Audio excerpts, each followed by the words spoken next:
கோயம்புத்தூர் நொய்யல் ஆரோட வீடு. அது மட்டும் இல்லாம தமிழ்நாட்டோட முக்கியமான சிட்டி. சென்னைக்கு அடுத்தபடியா அதிக பாப்புலேஷன் இருக்கிற ஒரே சிட்டி எது அப்படின்னா கண்டிப்பா கோயம்புத்தூர் தான். முக்கியமான விஷயம், சென்னையை விட கோயம்புத்தூர் இப்போ ரொம்பவே ஃபாஸ்டா க்ரோ ஆகி வந்துட்டே இருக்கு. ஐடி செக்டர்ல ஆரம்பிச்சு டெக்ஸ்டைல் இண்டஸ்ட்ரி வரைக்கும் கோயம்புத்தூர்ல எக்கச்சக்கமான பப்ளிக் பிளேசஸ் உருவாகிறத டெய்லியுமே நாம கேட்டுட்டு தான் இருக்கிறோம். நம்ம யாருமே எதிர்பார்க்காத அளவுல ரொம்பவே வேகமா கோயம்புத்தூர் சிட்டி இன்னைக்கு டெவலப் ஆயிட்டே வந்துட்டு இருக்கு. ஸோ அடுத்து ஃபியூச்சர்ல வரப்போற கோயம்புத்தூர்ல ரொம்பவே அற்புதமான மெகா ப்ராஜெக்ட்ஸ் என்னெல்லாம் அப்படிங்கறத பத்தி தான் இந்த வீடியோ. நம்ம லிஸ்ட்ல நாம பார்க்க போற முதல் ப்ராஜெக்ட் எது அப்படின்னா நம்பர் 1 தி தமிழ்நாடு டிஃபென்ஸ் இண்டஸ்ட்ரியல் காரிடார். இந்த ப்ராஜெக்ட் டெவலப் பண்றதுக்காக தமிழ்நாடு டிஃபென்ஸ் மினிஸ்டர் ஏற்கனவே அனௌன்ஸ் பண்ணிட்டாரு. முதல்ல சென்னை, அப்புறம் திருச்சி அண்ட் சேலம், கடைசியா கோயம்புத்தூர். கோயம்புத்தூர்ல நிறைய ஆன்டி மிசைல்ஸ், வெப்பன்ஸ், மிலிட்டரிக்கு தேவையான technology, textiles and rocket innovation மாதிரி நிறைய டெவலப்மெண்ட்டை கொண்டு வரதுக்காக பிளான் பண்ணிருக்காங்க. அதனால கண்டிப்பா தமிழ்நாட்டில் இருக்கிற மற்ற ஏரியாஸ்ல இருந்து கோயம்புத்தூருக்கு ஒரு பக்காவான national highway and state highway connection கண்டிப்பா தேவை. இந்த டெவலப்மெண்ட்டை கொண்டு வரதுக்காக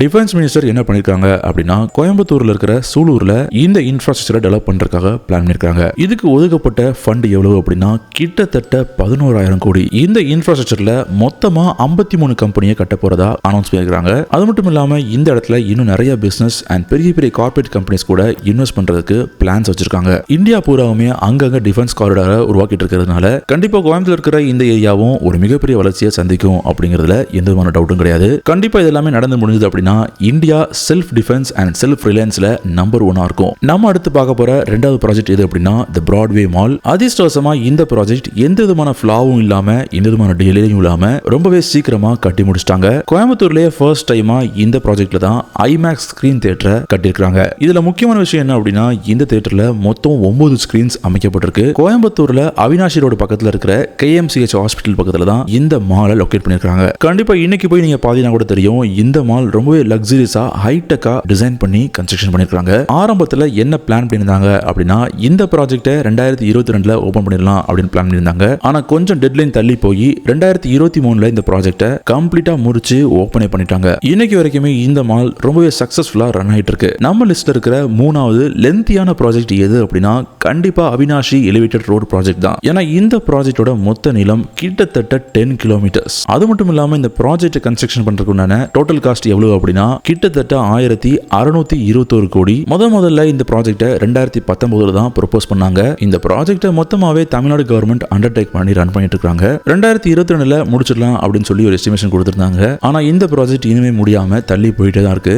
இப்போ வரைக்கும் இந்த ப்ராஜெக்ட் தேவையான கம்ப்ளீட் காலம் ஸ்ட்ரக்சர் எல்லாத்தையுமே ரைஸ் பண்ணிட்டாங்க. மேக்ஸிமம் அடுத்த வருஷம் எண்டுக்குள்ள இந்த ப்ராஜெக்ட்டை ஒரு கம்ப்ளீட் எண்ட்ல நாம பார்க்கலாம். இந்த ப்ராஜெக்ட்டுக்கு இருக்கிற இன்னொரு முக்கியமான நேம் என்ன அப்படின்னா இந்த ப்ராஜெக்ட் தான் தமிழ்நாட்டோட largest and lengthiest flyover. Number 4 GKNM medical research institute project. இந்த ப்ராஜெக்ட்டை கிருஷ்ணநாராயண் அப்படிங்கிற வில்லேஜ் பக்கத்துல கோயம்புத்தூர்ல கட்டிட்டு இருக்காங்க. இந்த மொத்த ப்ராஜெக்டோட ஏரியா எவ்வளவு அப்படின்னா கிட்டத்தட்ட 2.59 ஏக்கர்ஸ். இந்த ப்ராஜெக்டோட ஒரு ஸ்பெஷல் அம்சம் என்ன அப்படின்னா இதுல எக்கச்சக்கமான கிரீன் ஏரியாஸ் அண்ட் ஓபன் ஏரியாஸும் அமைக்கப்பட்டிருக்கு. இந்த ப்ராஜெக்ட்டை ஒரு 6 ஸ்டோரி பில்டிங்கா கட்ட போறாங்க. இதை யார் கட்டுறாங்க அப்படின்னா டைம்னு சொல்லிட்டு ஒரு மேனேஜ்மெண்ட் தான் இந்த ப்ராஜெக்ட் கட்டிட்டு இருக்காங்க. இதை கட்டுறதுக்கு உண்டான டோட்டல் காஸ்ட் 138 கோடி. ஆரம்பத்துல 2022 ஜூன்ல ஓபன் பண்ணிடலாம் அப்படின்னு சொன்னாங்க. ஆனா இன்னுமே இந்த ப்ராஜெக்ட் ஓபன் பண்ணப்படாம இருக்கு. கண்டிப்பா இந்த ப்ராஜெக்ட் முடிஞ்சது அப்படின்னா கோயம்புத்தூரோட ஒரு ஐகானிக் லேண்ட்மார்க்கா இந்த ப்ராஜெக்ட் இருக்கும் அப்படிங்கறது எந்த விதமான டவுட்டும் கிடையாது. Number 5 Coimbatore metro project. Project rapid டிரான்சிஸ்டர்னு சொல்லப்படுற இந்த மேனேஜ்மெண்ட் கோயம்புத்தூர்ல ஒரு மெட்ரோ ப்ராஜெக்ட் உருவாக்கணும் அப்படின்னு சொல்லிட்டு ப்ரோபோஸ் பண்ணியிருந்தாங்க.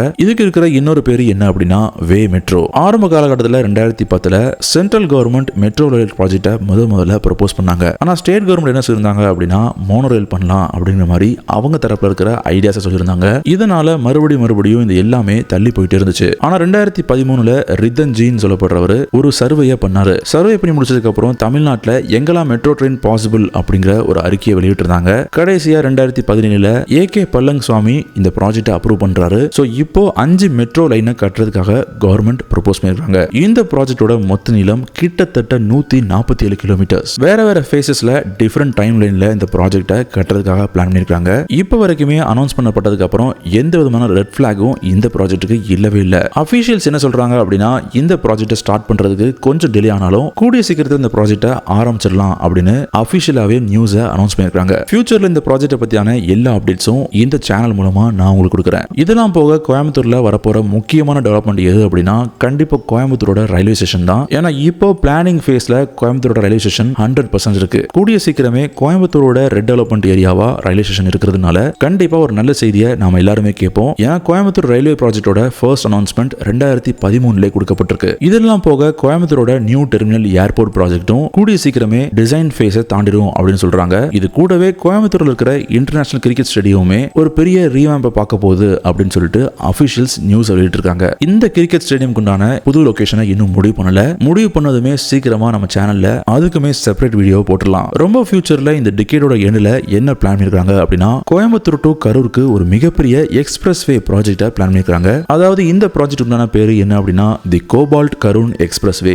இந்த எக்ஸ்பிரஸ் வேயோட ஒரு பியூட்டிஃபுல் ஸ்பெஷாலிட்டி என்ன அப்படின்னா இதுல 6 லேன்ஸும் இருக்கும், 4 லேன்ஸும் இருக்கும். இந்த ப்ராஜெக்ட் கட்டுறதுக்கு தேவையான எல்லா நார்ம்ஸ் அண்ட் ஃபார்மாலிட்டிஸ் எல்லாமே டெல்லியில ரெடி ஆயிட்டு இருக்கு. கூடிய சீக்கிரமே இந்த ப்ராஜெக்ட் பத்தியான நல்ல செய்தியும் நாம கேட்போம். இது எல்லாம் போக ஒரு போனஸ் ப்ராஜெக்டா கோயம்புத்தூர்ல நான் என்ன சொல்ல விரும்புறேன் அப்படின்னா கண்டிப்பா கோயம்புத்தூரோட ரிங் ரோடு ப்ராஜெக்ட் தான். இதுக்கு இருக்கிற இன்னொரு பேரு தி 6. இந்த ரிங் ரோடு ப்ராஜெக்ட்டை ஏற்கனவே குனியமுத்துல ஆரம்பிச்சிட்டாங்க. இது குனியமுத்துல ஸ்டார்ட் ஆகி நேரா துடியூர் பக்கத்துல வந்து கனெக்ட் ஆகிற மாதிரி. ஸோ இனிமே கேரளால இருந்து யாராவது வந்தாங்க அப்படின்னா அவங்க கோயம்புத்தூருக்குள்ள வரணும்னு அவசியமே கிடையாது. டைரக்டா ஊட்டி போறதுக்கு இந்த ரிங் ரோட யூஸ் பண்ணி டிராபிக் விட்டு தப்பிச்சு ஊட்டியே போயிடலாம். நாம இன்னைக்கு பார்த்த எல்லா ப்ராஜெக்ட்ஸை பத்தியும் கண்டிப்பா ஃபியூச்சர்ல எந்த அப்டேட் வந்தாலும் அதை இந்த சேனல் மூலமா நான் உங்களுக்கு கொடுக்குறேன். வீடியோ எப்படி இருந்தது அப்படிங்கிற உங்க கருத்துக்களை கமெண்ட் தெரிவிக்கலாம். அண்ட் இதே மாதிரி நெக்ஸ்ட் வீடியோல நான் உங்களை மீட் பண்றேன். Until then, bye.